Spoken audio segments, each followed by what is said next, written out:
Bom dia, boa tarde, boa noite, boa madrugada para tu que tá aí do outro lado da telinha. Eu me chamo Sabrina de Paula e seja muito bem-vindo a mais um Dcast Direito e Podcast.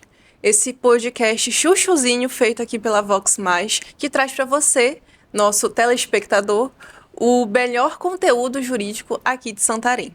Hoje o nosso convidado de honra é o delegado Cleidson Castro. Clay, seja muito bem-vindo, muito obrigada por ter aceitado o convite de estar aqui hoje com a gente.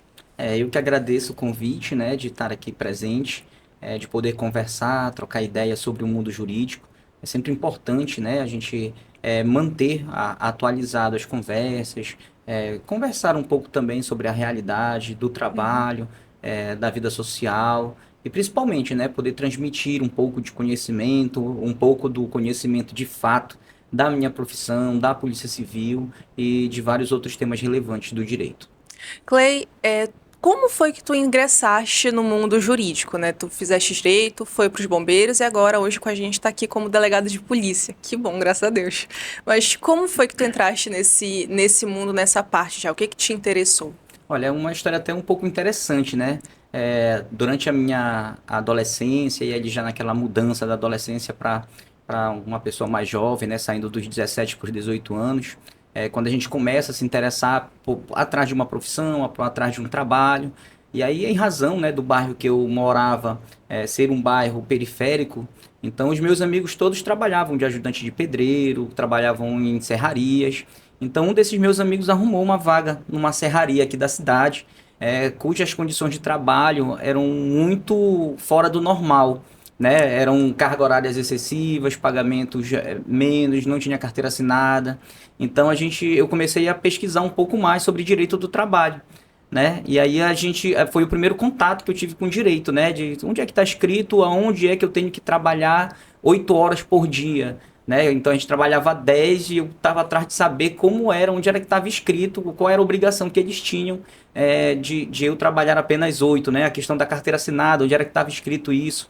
Então a primeira vez que eu tive contato com o mundo do direito foi quando eu ainda trabalhava em serrarias, né? Não tinha nem meu nível médio ainda, mas eu já comecei a me interessar, comecei a ler, né? E aquilo ali foi uma semente que foi plantada, né, para o mundo jurídico. Então eu comecei a querer ser juiz do trabalho, trabalhar na delegacia do trabalho, né, no Ministério do Trabalho, alguma coisa que fiscalizasse o trabalho, que fossem degradantes, né?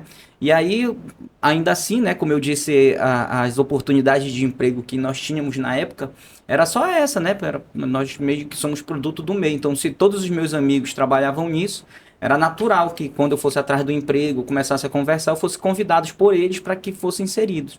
E aí depois eu comecei a trabalhar em outros locais, como ajudante de pedreiro. Meu pai era carpinteiro, então eu ajudava muito ele também na carpintaria, né? Então esse era mais ou menos o meu mundo. E aí, com o passar do tempo, né, como a gente já envolvido nisso, eu tenho um primo chamado Madison. E aí nós estávamos passando na frente do Ministério Público Estadual, né? E de lá saiu uma pessoa muito bem vestida, né? Uma pessoa muito bem aparentada.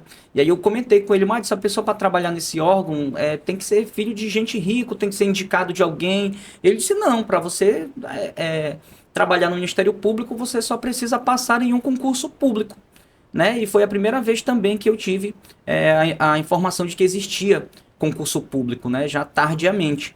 E aí, passado alguns meses, ele me convidou para estudar para o concurso do Ministério Público, né? E aí eu comecei a fazer o concurso. Na época, o cargo era auxiliar operacional, que era serviços gerais, né? Para servir café, limpar banheiro, limpar o chão. Mas para mim já estava ótimo, né? Eu não ia ganhar tanto dinheiro, mas pelo menos não ia pegar sol como na serraria, como ajudante de pedreiro. Então, para mim já seria ali meio que um objetivo de vida cumprido, né? E aí eu fiz o concurso, né? Ele me ensinava matemática, uma colega me ensinava português, a gente estudava junto. E eu não passei por 3 questões. E aí eu vi que era possível, né? E foi estudando para esse concurso, né, que eu tive ainda mais contato com o mundo jurídico, que aí a gente já estudava direito constitucional, né, ali os princípios fundamentais da Constituição, tinha também a lei orgânica do Ministério Público, tinha uma parte de direito civil e direito administrativo, e tinha outras áreas do direito ali também, né, além de português, matemática, informática e tudo mais. Então, esse foi os meus primeiros contatos com o mundo jurídico, né? Foi quando eu ainda trabalhava, que eu fazia minhas pesquisas do direito do trabalho, e depois depois de tomar conhecimento do concurso público, estudar para concurso público. E aí eu me apaixonei pelo direito, né? Conhecendo as leis, conhecendo os princípios constitucionais, que são maravilhosos, tudo bem que são normas que o Estado busca, né, proporcionar a todos. Infelizmente, não são todos os princípios e normas constitucionais que são efetivamente aplicados pelo Estado, mas que tem uma ideia de justiça, de igualdade, de algo que realmente inspira as pessoas que estudam. Então já entrou pro direito já sabendo que ia para um concurso, né? E como que tu escolheste o da delegacia, realmente, o de para delegado de polícia? Isso. Como foi essa tua trajetória? Existe um pouco um mantra, né, que as pessoas falam sobre que o concurseiro, ele não escolhe o concurso, é o concurso que escolhe o concurseiro, né? Porque a gente acaba estudando, quando a gente decide passar em um concurso público e ser servidor público, a gente acaba estudando muito com um propósito, e aí, durante a trajetória desse propósito, você acaba passando em outros concursos, né? Então, eu nunca pensei em ser delegado de polícia, né? O meu alvo sempre foi ser juiz do trabalho, juiz estadual, ou o próprio Ministério Público, né? Depois que eu iniciei a faculdade, eu participei de alguns estágios que me proporcionaram e me atraíram para essas áreas. Até que um dia, né, após todo concurseiro, né, após ter sofrido várias reprovações, saiu o edital para delegado de Polícia Civil e eu acabei passando. Foi uma profissão que ela me surpreendeu. Só quem vive a profissão é capaz de saber o tamanho da importância, o tamanho do grau de satisfação que ela proporciona para o ser humano, né? É o tipo de trabalho que o Estado remunera a pessoa para ajudar as pessoas, né? Então, dentro de um quadro, de um propósito, né, de servir a população e de estar ganhando para isso, a gente se sente muito satisfeito mesmo, ao ponto de não querer sair, de estar em uma profissão fazendo coisas que diuturnamente você ajuda as pessoas. Então, a título de exemplo, a gente pode citar como prisão de um estuprador, né? Eu recordo de um caso emblemático, né, em que um homem, um delinquente ou um bandido, né, como queiram chamar, uma pessoa em conflito com a lei, aí cada um chama de uma forma, né? Mas que um cidadão teria estuprado uma mulher, teria levado o aparelho celular e, através dos métodos e técnicas de investigação, nós localizamos o aparelho celular, identificamos ele e ele foi preso. Então, só o fato da gente poder dar ao Estado a oportunidade de punir o cidadão e, ao mesmo tempo, retirar ele de circulação para que ele não volte a cometer esse fato novamente com outras mulheres, isso dá um sentimento de dever cumprido. Todos os dias, quando a pessoa é furtada ou roubada, vai até a delegacia e a gente faz o rastreamento do aparelho celular e restitui o bem a essas pessoas, isso dá também um grau de satisfação muito grande. Eu até costumo dizer que eu sou uma pessoa abençoada por dois motivos. Um, são as orações da minha mãe, que ela é muito religiosa, né? E você conhece ela. E o outro motivo são as bênçãos que a gente recebe no trabalho por ajudar as pessoas, né? Que vai desde um registro de boletim de ocorrência até grandes operações, grandes apreensões, recuperações de ativos e vários outros trabalhos que, como eu disse, né? A gente falando, é difícil você sentir a emoção, a satisfação que mas quando você vive isso, é uma coisa realmente inexplicável. Então eu entrei, né, com aquele estereótipo de que a polícia faz coisa errada, a polícia entre aspas, corrupta, né, que de repente teria coisas erradas, e não. A polícia, assim como qualquer outra profissão, ela é muito digna, ela é muito justa. Agora, existem problemas de desvio de comportamento das pessoas, né? Então, quando se vê um policial fazendo uma coisa errada, não é a polícia, é o policial.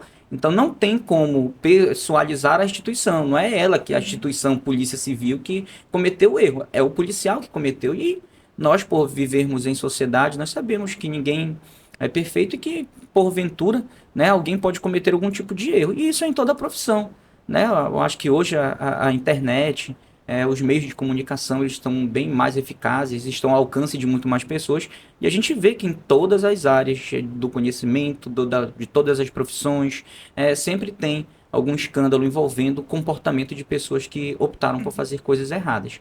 E então, para finalizar essa pergunta, né?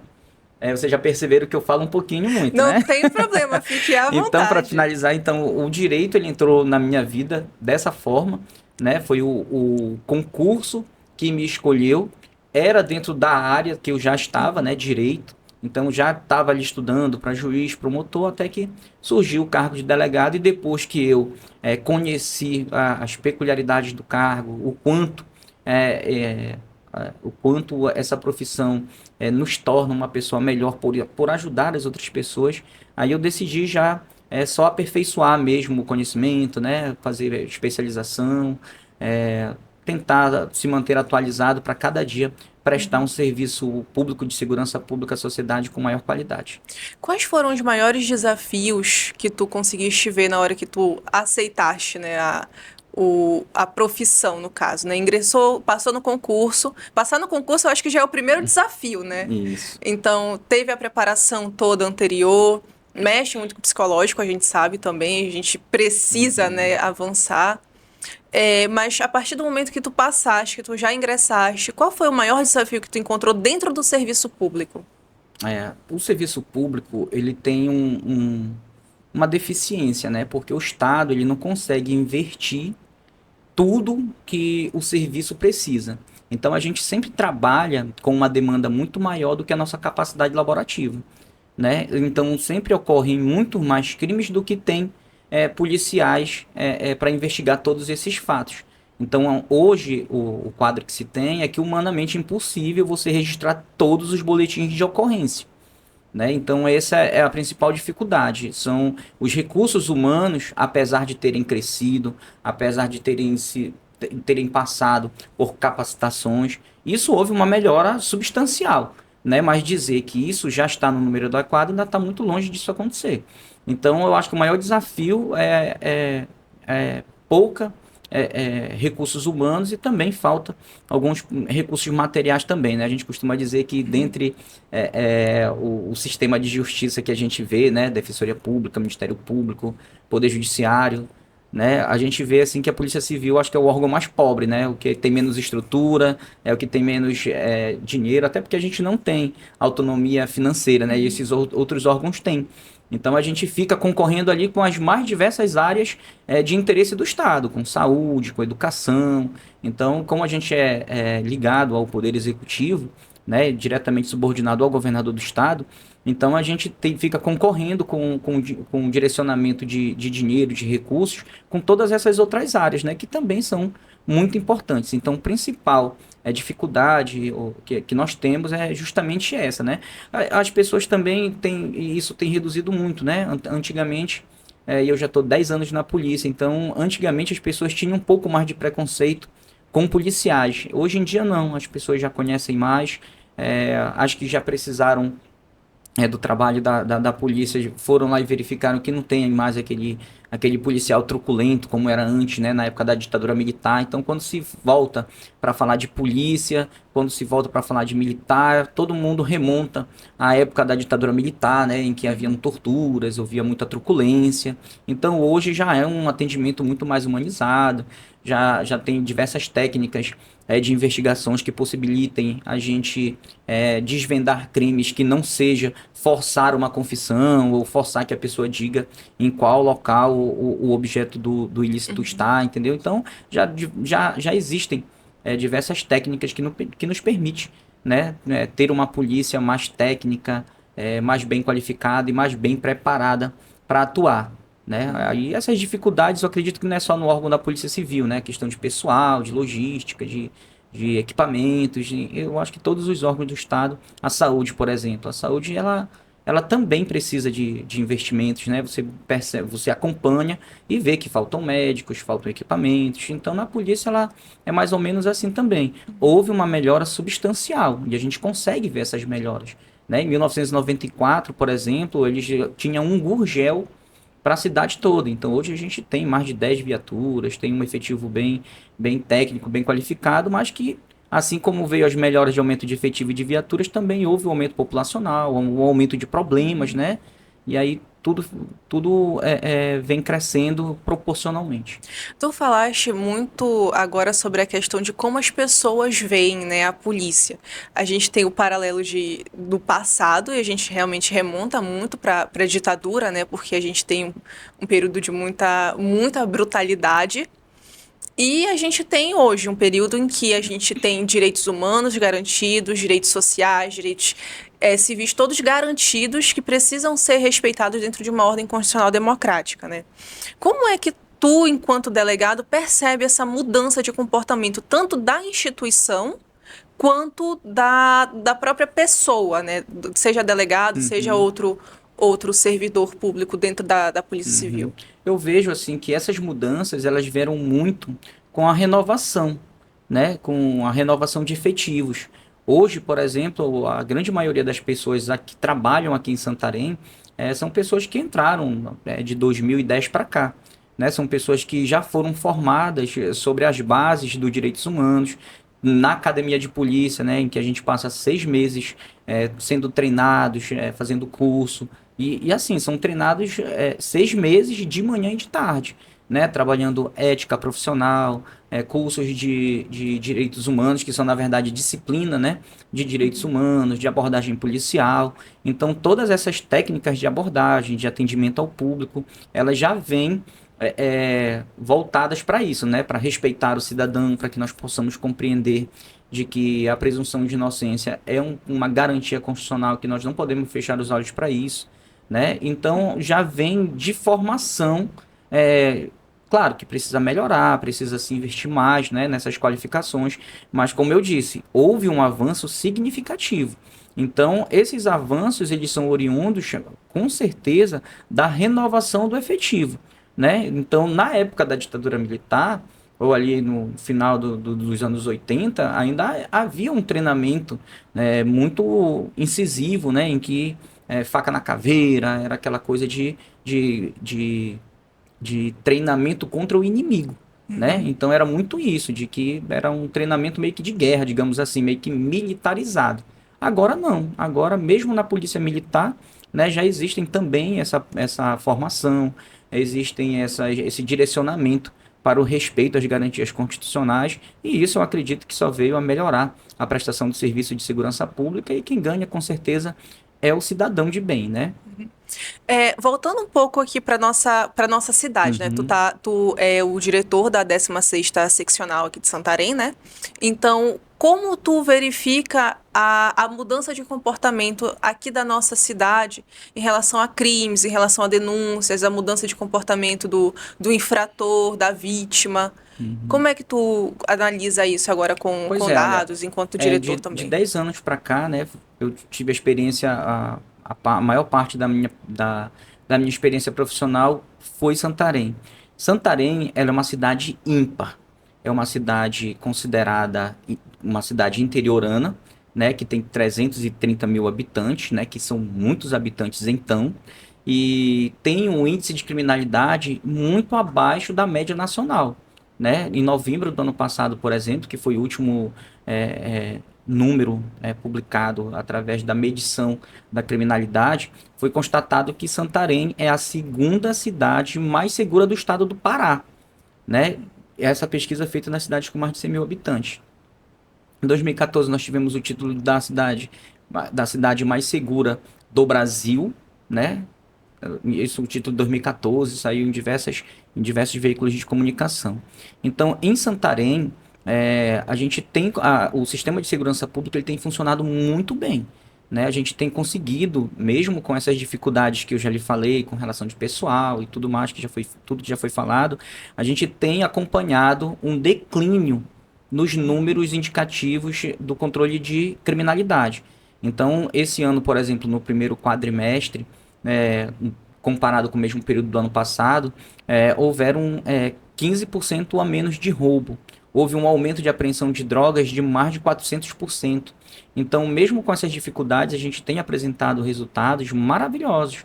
A gente já está há mais de 180 dias sem que tenha um latrocínio na cidade de Santarém, né? A gente já passou esse ano 60 dias sem um homicídio, e esse número para uma cidade, né, com as dimensões territoriais, áreas ribeirinhas, de planalto, que é totalmente diferente do restante do Brasil, né, com todas essas peculiaridades, com essa dificuldade da polícia chegar até determinados locais, se teve 60 dias sem a ocorrência de um homicídio, né? E isso é um trabalho não só da Polícia Civil, é um trabalho, obviamente, de todo o sistema de segurança pública, né? Que vai desde a Polícia Federal, Polícia Rodoviária Federal, até, né, os agentes de trânsito ali da prefeitura, e por aí passa, Detran, que tem feito um bom trabalho fazendo a fiscalização da embriaguez no volante, né? Passa pela Polícia Militar, que é responsável pelo policiamento ostensivo e preventivo, e pela Polícia Civil, né? Que é o policiamento repressivo. A Polícia Civil, ela só age quando todos os outros meios de conter a criminalidade já falharam, né? Então o crime acontece, é a partir dali que a gente começa a trabalhar. E aí tem essa situação, né? A gente tá na delegacia e aí é comum que as pessoas cheguem e digam assim, olha, fulano de tal puxou o meu cabelo ali, né? Aí a gente, olha, a gente vai fazer um TCO, mas ele não vai preso, não vai pro Cocuru, não. Isso não, porque é um crime de menor potencial ofensivo, né? Ele vai assinar um termo de comparecimento, foi só vias de fato, né? Afastado, obviamente, os casos de violência doméstica. E aí a pessoa fica, então quer dizer que ele vai ter que me matar para vocês poderem prendê-lo? Eu digo, olha, não é bem assim, né? Mas em tese seria mais ou menos isso. Se ele tivesse tentado lhe matar, ele ficaria preso, porque o direito penal, ele pune as pessoas pelo que ela efetivamente fez, e não pela potencialidade ou perspectiva de realizar algum crime, né? Então, as pessoas sempre acham que a Polícia Civil está ali para impedir que os crimes estão acontecendo, e a gente até impede. Quando você, por exemplo, prende um estuprador, prende um assaltante, você está impedindo que ele cometa outros atos delituosos, né? Mas a Polícia Civil, ela só atua e o Estado só pune as pessoas pelo que ela efetivamente fez, e não pelo que ela possa fazer, o que se ela vai fazer ou deixar de fazer, né? Então a gente encontra muito essa dificuldade na delegacia de explicar às pessoas de que o direito penal ele só pune depois que efetivamente acontece algo contra ela, né? A mera perspectiva de que esse fato possa acontecer ou não, não é punido, né?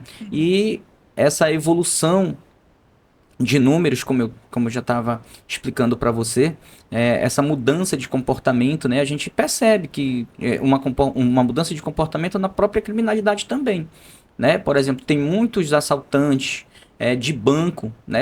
Antigamente a gente via muito crimes do novo cangaço, né? Muitas quadrilhas aqui no Pará invadindo cidades. Hoje a gente vê, mas é muito mais raro, né? No estado do Pará nunca mais aconteceu para o sul. São aquelas quadrilhas, né, que aparecem fortemente armadas em cidades pequenas, que invadem bancos, dão tiro contra as delegacias. Então, muitos desses assaltantes de banco, muitos assaltantes, eles migraram ou para o tráfico de drogas ou para o estelionato, né? Então já houve casos, por exemplo, da gente prender ex-assaltantes de banco, né, com um verdadeiro call center, né, de estelionatos, né, pessoas praticando golpes, ligando, se passando por outras pessoas.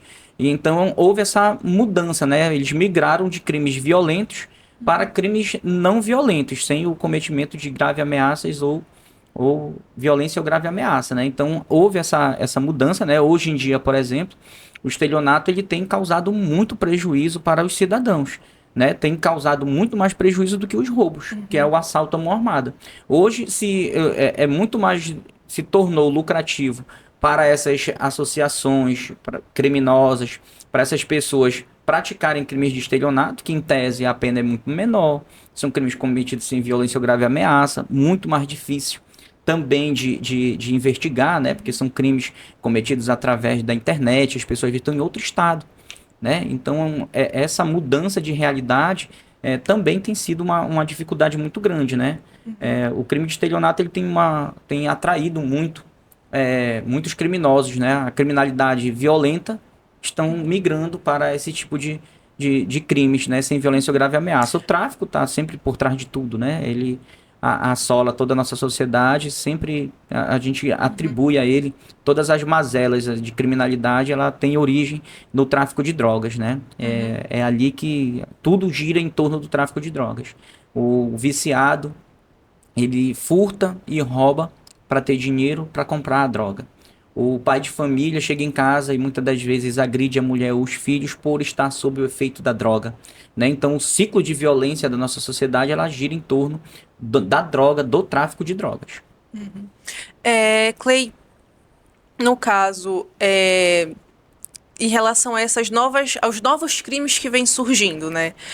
Hoje a gente tem realmente o acesso ilimitado praticamente à internet, né? Já fala-se, inclusive, no direito fundamental à internet, porque a gente precisa estar conectado, ter o conhecimento.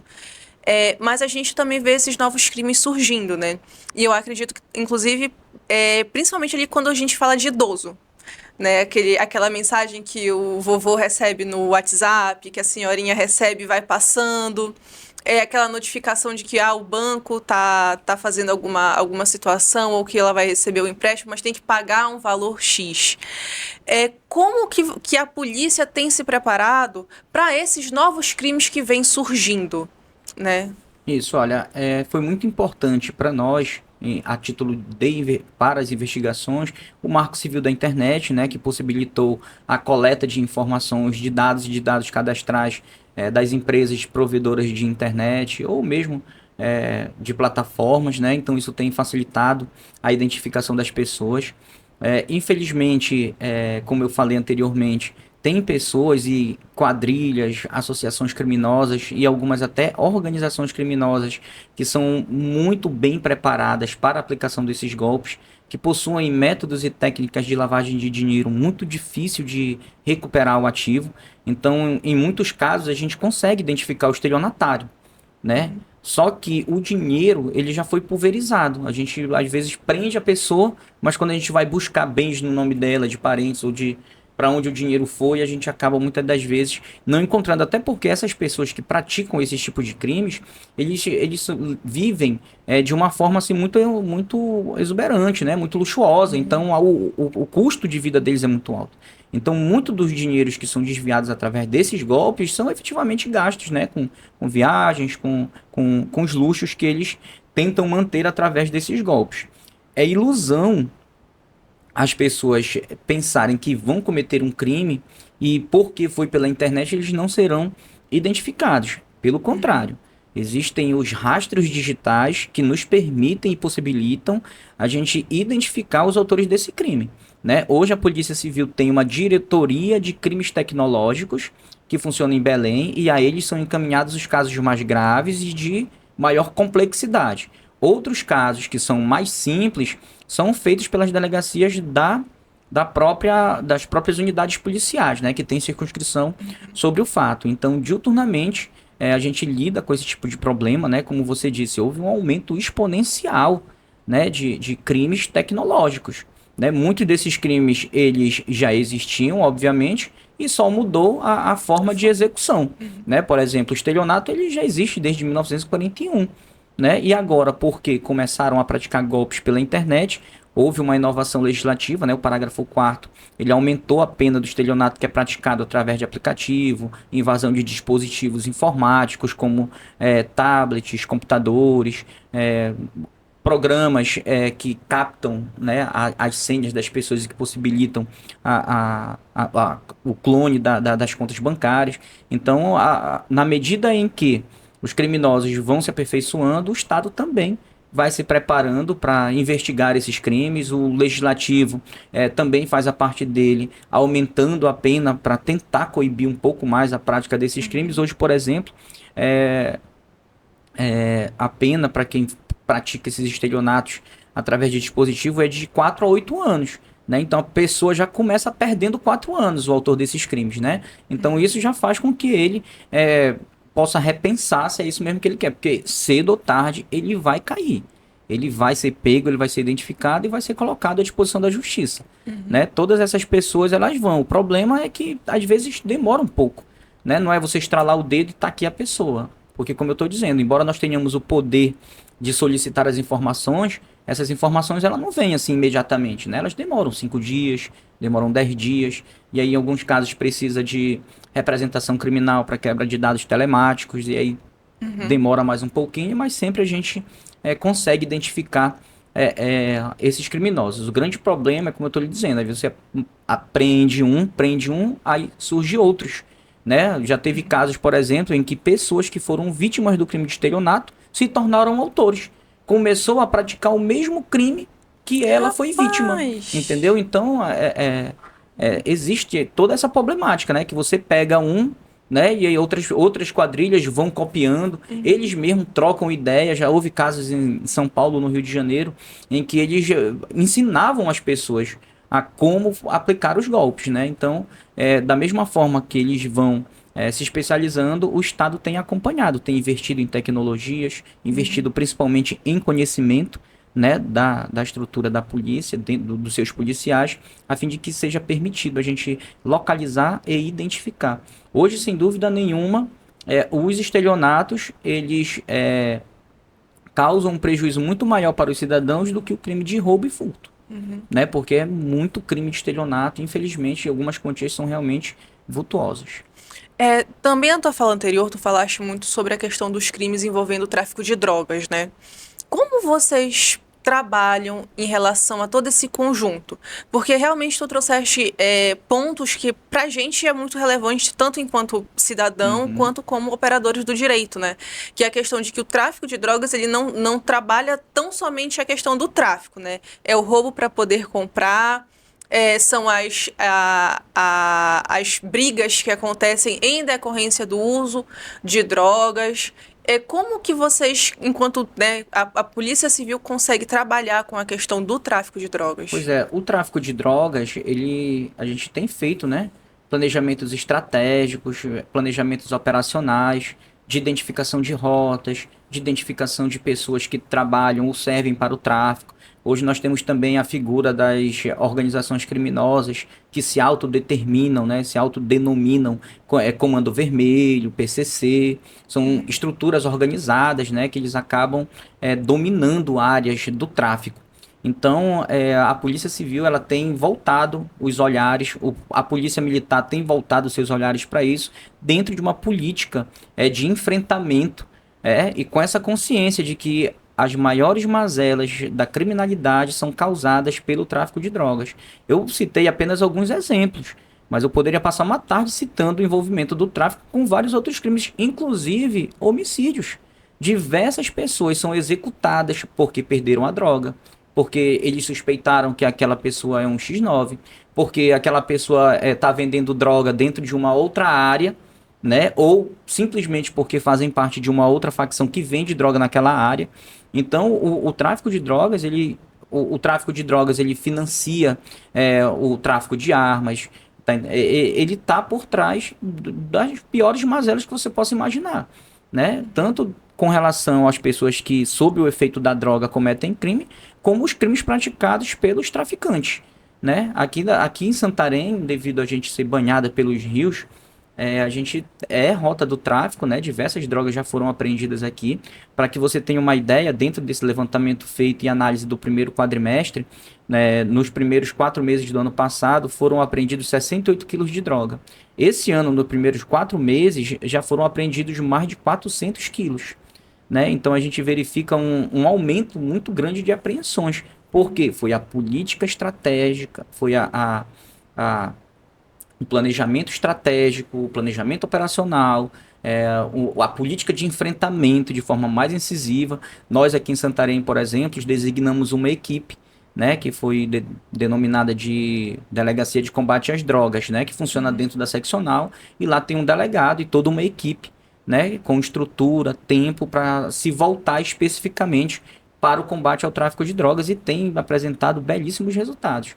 Outro exemplo que nós podemos citar aqui, para você ter ideia do tráfico de drogas, no ano de 2023, a Polícia Civil do Estado do Pará apreendeu 4,2 toneladas de droga.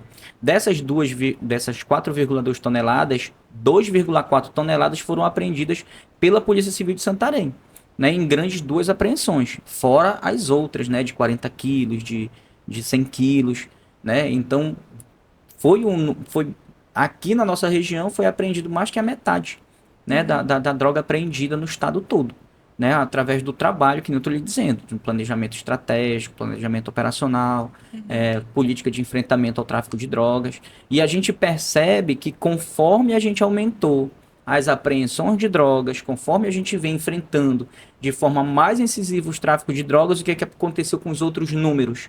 Começaram a cair também. Caiu o número de latrocínios, caiu o número de homicídios, caiu o número de roubos. Então a gente vem passando por declínios, né, por redução do número. Então, na medida em que a gente apreende e enfrenta o tráfico de uma maneira mais incisiva, os números relacionados às outras práticas de outros crimes, eles acabam reduzindo também. Clay, tu também colocaste logo do início sobre a questão do trabalho integrado do sistema de segurança pública, né? A gente tem Polícia Civil, temos os policiais penais, PRF, PF, guardas municipais, se eu não estou enganado também, né? Também. Aqui em Santarém eu acho que a gente Nós não tem, não né? temos, mas eles fazem parte. Mas vocês trabalham todos em um conjunto para combater realmente todos os crimes, né? No caso, combater e prevenir. Isso mesmo, e é de uma forma muito integrada. Né? Aqui, por exemplo, nós fazemos parte da 12ª RISP, né? Que dentro da estrutura de segurança pública é a 12ª Região Integrada de Segurança Pública.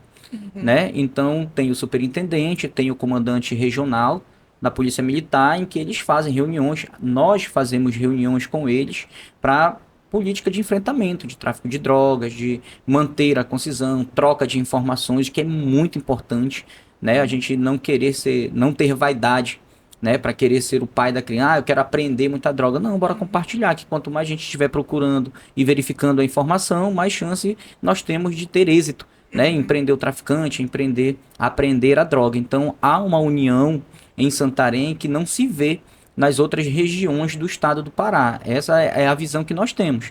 Aqui nós trabalhamos de forma muito integrada, muito concisa, em que há troca de informações entre os órgãos de segurança pública, né? A título de exemplo, nós estávamos investigando uma droga que estava saindo de Santarém, e a gente passou para a Polícia Rodoviária Federal, né? E a pessoa foi abordada em Fortaleza. Né, e lá foi apreendidos 10 quilos de droga. Então, existe essa integração, os meios tecnológicos que servem também um pouco para a criminalidade, ele facilitou também muito o trabalho da polícia, né, na velocidade de acionamento, na velocidade de compartilhamento de informações, e isso tem trazido, sem dúvida nenhuma, grandes resultados. Como eu disse, todo esse mérito de redução da criminalidade, de Santarém ser vista como uma cidade muito segura, é êxito do sistema de segurança pública como um todo, não é um órgão só que está sendo responsável por essa diminuição, né? Vários órgãos são responsáveis por esse êxito na segurança pública. E é como eu disse, Santarém, aos olhos da segurança pública e até mesmo dos cidadãos, é uma cidade muito calma, muito tranquila. Você vai na orla, as pessoas estão lá com seu smartphone, caminhando pela orla tranquilamente, algumas pessoas com notebooks. Ah, mas eu tenho conhecimento que uma pessoa foi assaltada. Existem, infelizmente, algumas pessoas que se aventuram ainda a roubar aparelhos celulares, algum equipamento, algum dispositivo informático, porque tem em todo lugar. Né? Existem nas cidades menores, Mogi dos Campos, Belterra, tem essa problemática também.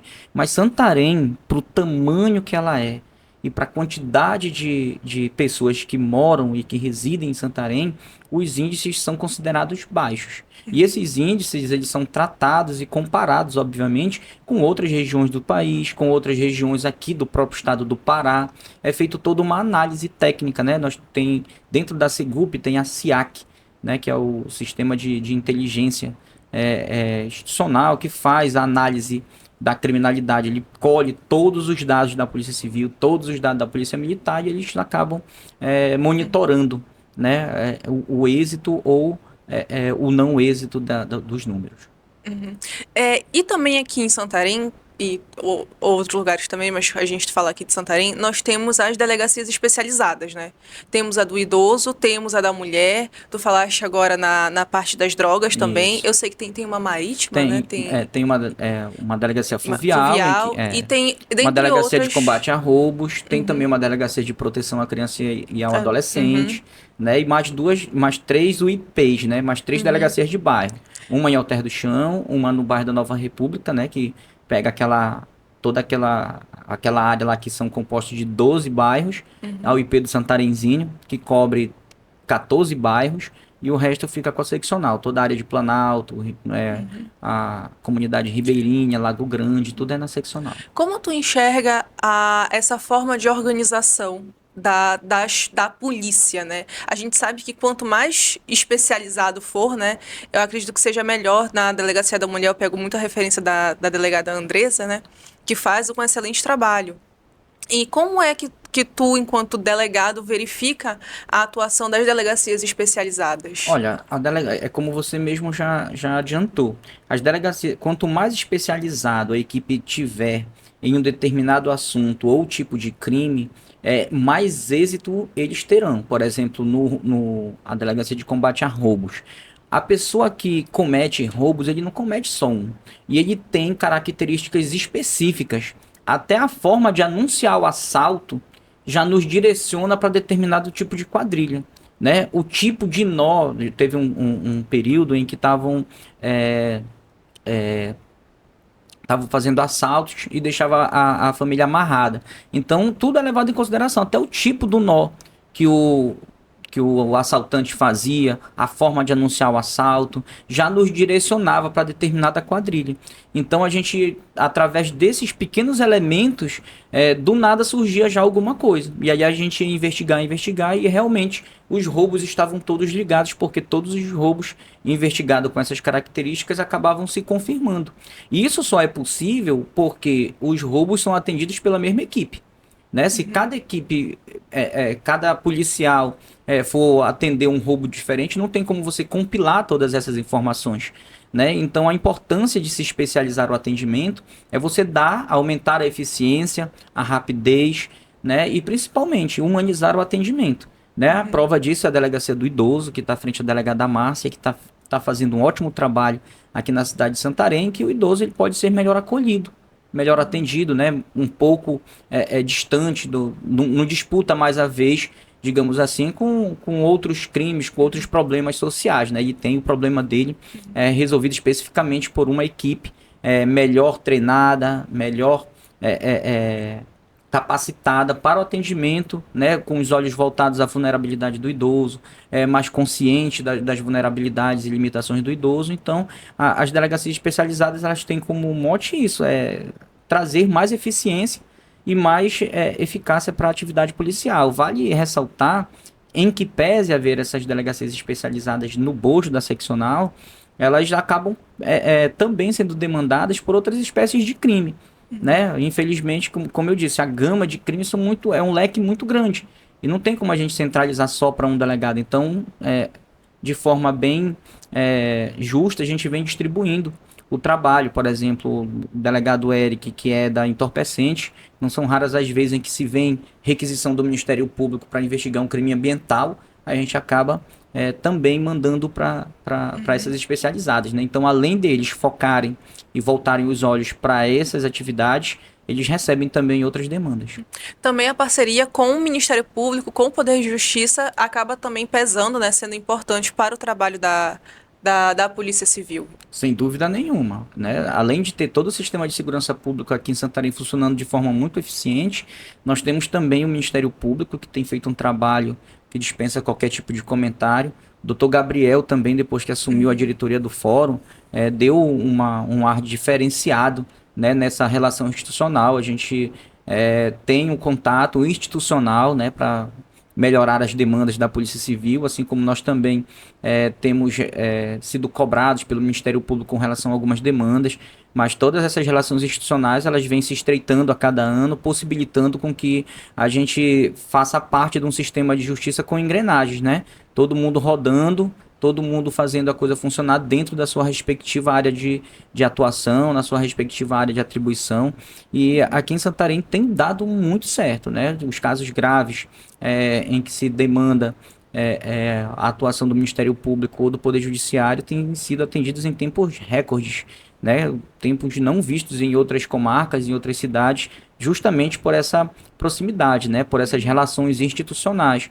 Então, são feitas reuniões, são feitas cobranças, né? Tudo isso para alinhar, para fazer com que o fluxo de demandas, com que o fluxo de investigação e de procedimentos possam fluir de uma maneira bem mais eficiente e eficaz. Clay, a gente já está caminhando para o final do nosso podcast de hoje. E aí eu te peço para que deixe um recado para todo mundo que está assistindo a gente, né? Tanto em relação à Polícia Civil, porque a gente sabe que a gente ainda tem muito que avançar enquanto cidadãos, para entender como funciona a Polícia Civil, para ter coragem também de ir para a polícia, porque eu acho que as delegacias especializadas, elas ajudam muito na questão da não revitimização, né? A gente, quando precisa ir para uma delegacia, eu acho que esse é um dos maiores medos que se tem.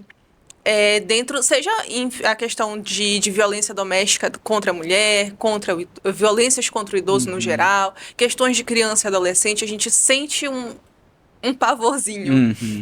Né?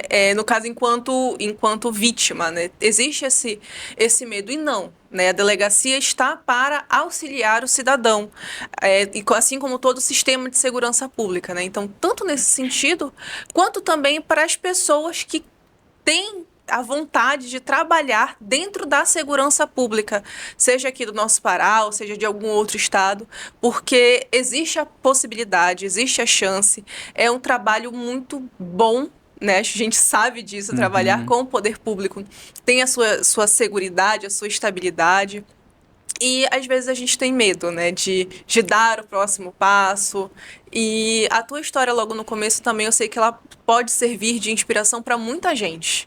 Né? Então eu peço que tu deixe esse recado aí para quem está assistindo a gente. Eu acho que a primeira coisa, assim, eu vou dividir em duas partes, né? Primeiro, um recado para as pessoas que têm um sonho, né? Para as pessoas que querem subir na vida ou têm simplesmente o sonho de serem policiais.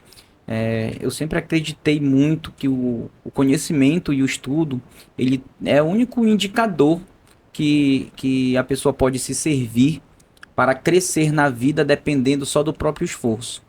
Então, quando a pessoa se propõe a ser servidor público ou de passar em um concurso público, ela simplesmente tem que buscar um local, que pode ser até embaixo de uma árvore, e começar a estudar muito, né? Então, o estudo ele é capaz de transformar, ele é capaz de realizar sonhos, é capaz de transformar a mentalidade de pessoas.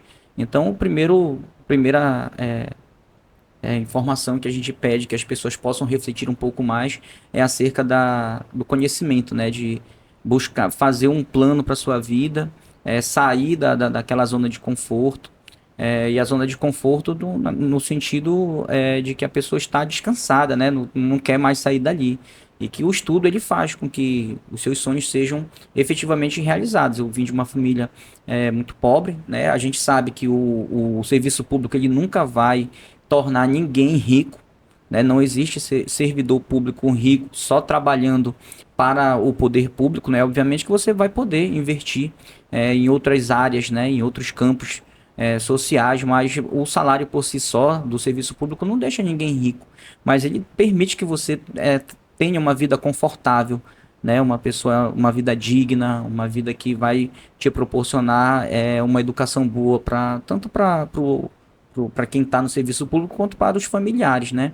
Então, a outra parte, né, da orientação é justamente sobre isso, de que as pessoas que, porventura, ainda tenham algum tipo de preconceito ou tenham mantido um estereótipo da polícia civil ou das outras polícias, como polícia truculenta, como pessoas que não fazem o trabalho de maneira correta, eu tenho a felicidade de poder informar de que nós já mudamos muito, já avançamos muito com relação a isso. Antigamente, né, quando você ia fazer um boletim de ocorrência de estelionato, a pessoa começava a contar que foi enganada e o atendente lá dizia, mas tu foi muito burra, como é que tu fez isso, por que tu fez? E é justamente isso que é a revitimização. A pessoa já foi vítima de um crime, de um golpe, e quando chegava na delegacia, tinha um atendimento dessa natureza. Então hoje, o nosso atendimento é treinado, o nosso atendimento ele tem sistema de senhas, não existe mais essa situação de furar fila, de passar na frente. Então o nosso atendimento ele melhorou muito aqui em Santarém, e não só em Santarém, em todo o estado do Pará. Tem se investido muito, né, na formação dos policiais a fim de trazer essa humanidade, a fim de trazer para o mundo policial o respeito às garantias constitucionais, o respeito, né, a todas as pessoas.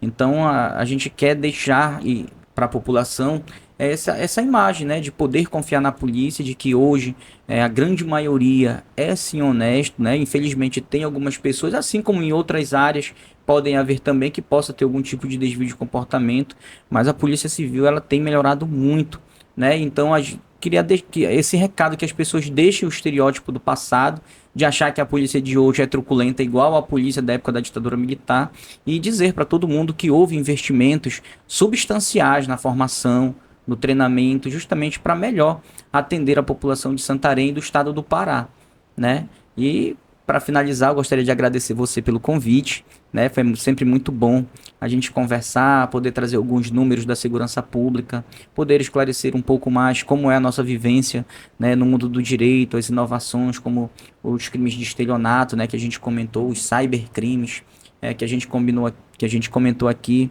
poder esclarecer a população sobre os efeitos da droga, né, e como ela tem prejudicado a nossa população. Então, conversas como essa vêm a somar para que nós possamos passar uma imagem melhor. E qual é a necessidade de se passar uma imagem melhor da polícia? É justamente possibilitar que as pessoas não pensem duas vezes antes, quando forem vítimas de um crime, de ir até a delegacia, né? Eu acredito que já devem ter tido pessoas que não foram fazer boletim de ocorrência, que, eu vou lá, mas ninguém vai resolver nada. Eu vou lá, porque no ano de 1900 não sei quanto, eu precisei, não me atenderam bem, também agora eu não vou mais. Então são novas pessoas, é uma nova filosofia de trabalho, inclusive até as pessoas mais antigas que permanecem na instituição também passaram por treinamentos, passaram por todas essas transformações e tem aceitado a nossa nova realidade, né? De tratar o cidadão sempre com muito respeito, principalmente as vítimas de crimes, né? Evitando essa revitimização e nos colocar à disposição, né? Tanto do seu programa, quanto também da população de uma maneira geral, que se precisarem não tenham qualquer tipo de impedimentos ou qualquer tipo de dúvidas quanto ao registro da ocorrência ou não, porque todos os casos, apesar de nós termos, obviamente, algumas deficiências, todos os casos a gente tenta dar o maior nível de atenção possível. Obrigada, Clay, por ter aceitado o convite de estar aqui. Muito obrigada por essa conversa que foi muito boa, de verdade. E eu também muito obrigada a você que esteve aqui conosco, que nos acompanhou durante esse episódio. A gente se vê na próxima quarta-feira, às 7 horas da noite. Um grande beijo, até a próxima.